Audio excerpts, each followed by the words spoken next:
Because not only did Haramasa get kicked to the curb and then cooked, but Chingy just got thrown into the furnace as well.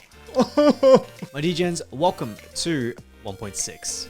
And as always, let's start off with the redeem code. This bad boy only lasts for 24 hours, so I suggest you get on it ASAP. But wow, they somehow managed to stack every single frigging patch. I'm pretty impressed. So today, let's go through the 1.6 livestream, and I'm going to give you my thoughts on some of the different aspects. So the first 10 minutes of the livestream was pretty much a massive lore dump. I do recommend you watch it. It's actually pretty interesting. But the most important points I think are that first, Anby was once Soldier 11's captain. 2, Anby and Soldier, they're considered sisters, but not blood related. So this makes me think that they're like genetically engineered or clones or something along that vein. 3, it does seem that Trigger is actually blind, although she does have heightened senses and additional abilities thanks to it. 4, Belle is looking absolutely gorgeous.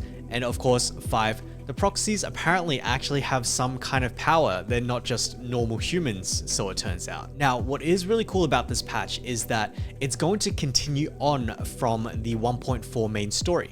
And we're going to actually get to find out more about the sacrifice, which is really interesting because in most Hoyoverse games, the main stories are kind of covered in the first 3 or 4 patches, and then there's like filler for a while. But in a classic Zenless W here, it looks like we're just going to go full steam ahead all the way to 2.0. And the other cool thing is that the story is looking like it's going to feature Hugo and Vivian as well. The vampire looking guy who used to be Lycolin's bro, as well as the purple parasol goth girl, but they're not going to be the available banners because Anby and Trigger are there instead.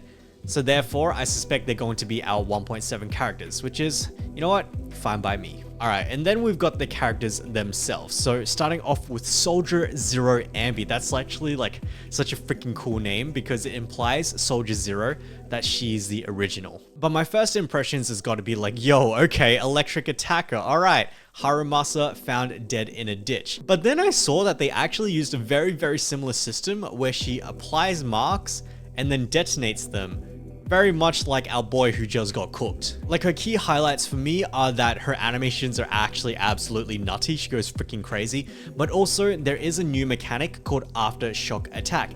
And the TLDR of this, I think, is that if you attack, you're gonna get an additional hit. I think that's pretty much it. Like, you do some attack under some certain circumstances and you get additional damage in the form of extra hits. And then in terms of her core ability, free crit rate, which is really nice, but then she also buffs aftershock attack, those additional attacks, which does sound like she's going to be a core character for this aftershock mechanic. That said though, it does look like she wants a lot of field time. And then we've got Pulchra. Physical stun, more aftershock attacks, very much like our Anby. That said though, when we have a look at her gameplay, it's kind of like off-field follow-up attacks, which is absolutely freaking cool. Now, some people might kind of think like, oh, this is too much visual clutter or whatever, but I'm actually a massive fan of more characters on the field because it makes it feel like your team is actually working together to kind of spank the shit out of the enemy. And it just makes the game feel like so much more dynamic. Like, we've got Astra on the field, Evelyn with the cancels, Bernice with her ultimate, they all have this, and so it's really cool to see Pulchra do it as well. That said though, my DGens, this furry is actually hella freaking stacked. Like, what the heck? Again, I'm not a furry, but speaking of off-field follow-up attacks, our girl Trigger is up next. We've got electric stun, and you can see her coming in like pa, and then taking off, and then coming back pa again. And it's just freaking like a wild ride, right? So it does seem like her mechanics are centered around charging a bar and then slowly using that bar up off field. Very similar to Bernice, actually. That said though, there is something that really caught my eye, and it's the plus 20% free damage, or like the 1.2 times multiplier that you're gonna get just for free. Just cause, like, oh, okay, plus 20% damage. It's very much like Caesar. Plus 25% damage taken. Here, have it. Now, that's really awesome to see. I don't think it's going to beat Lighter, who is like very much a specialist, like plus 60% or plus 80% damage, whatever it was. But what I did see after that was that 220% multiplier during stun. I don't know what to say, man. Like, this isn't exactly what I expected. And the reason why this kind of like disturbs me a little bit is because Qingyi herself only gets the stun ratio up to 230%. And if Trigger can get it up to 220%, plus on top of that, plus 20% free damage during the non-stun window, like holy heck, that's freaking crazy. Because not only did Haramasa get kicked to the curb and then cooked, but Qingyi just got thrown into the furnace as well.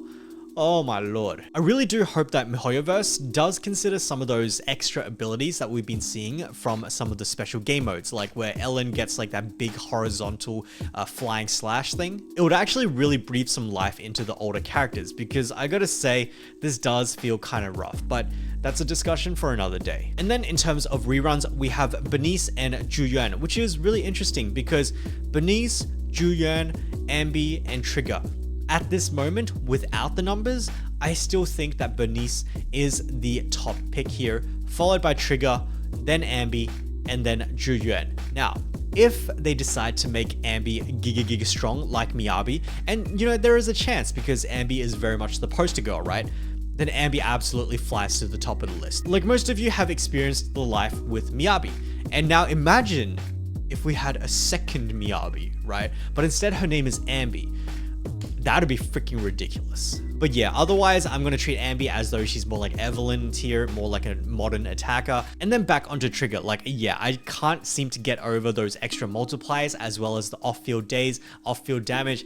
It's just kind of nutty. I feel pretty bad for Qingyi. I also kind of just pulled for her. Alright, in terms of new content, first up, we've got a big Hello Zero update. For Battlefront Purge, some new special equipment, but also difficulty 6, which is pretty cool. I am like so freaking sick of murking sacrifice, my degens, so I'm really happy that they are going to let us choose another boss in the form of a Geppetto. Now, I am really excited about Geppetto because it's looking like he's going to introduce some kind of like field mechanics, right? And I do get that some people might find this a little bit annoying, but it does give the game a little bit like less spam left click or A button and adds a little bit of spice in it, right? I don't know, maybe it's like the Raid Final Fantasy 14 gamer within me that's kind of appreciating this. But on top of that, we've got more in pairs where you can actually destroy the hands or the tails and absolutely wreck them.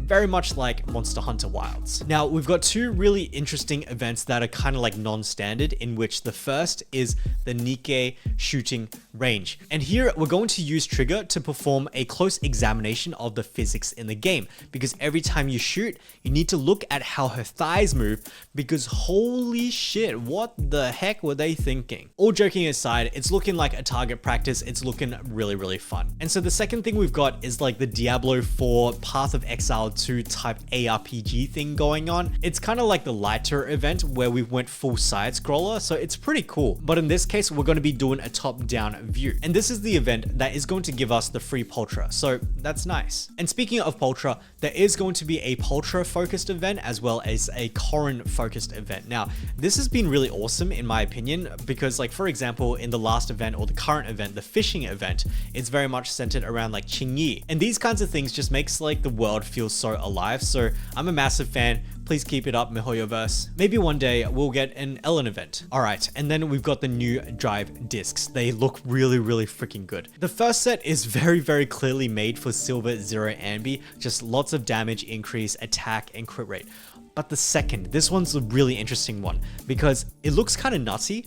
8% anomaly mastery on the 2-piece, and then also EX special attack, get 45 AP for 8 seconds. Now, the most interesting part is the next part, which is using the EX special attack. If the character is not the equipper, the equipper's ether damage is going to increase by 25%. This makes it very clear that Vivian is going to be, or I think it's Vivian anyway, she is going to be an ether anomaly attacker. Either Vivian or Hugo, one of them, right? And that's freaking awesome because I've always wanted to play Corruption and maybe we finally get to. But what it does mean is that Hugo, I'm assuming, and Trigger, they're not going to have specialized sets. So it is possible to pre-farm your discs for them now. Otherwise, there's the usual quality of life updates. Soldier 11 is finally getting her trust event, like holy moly. We're getting a burnout mode, which is essentially consume double energy, get double rewards.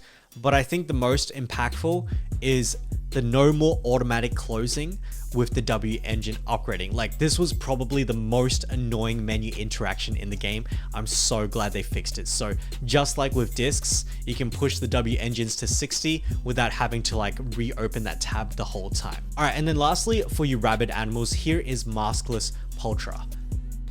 You're welcome, you filthy degens. Anyway, that was probably most of the important stuff as well as my thoughts on it, so I am going to leave it there. Let me know what you guys think about the upcoming patch, but otherwise, as always, thank you guys so much for watching, and I'll catch you guys in the next one. Bye bye.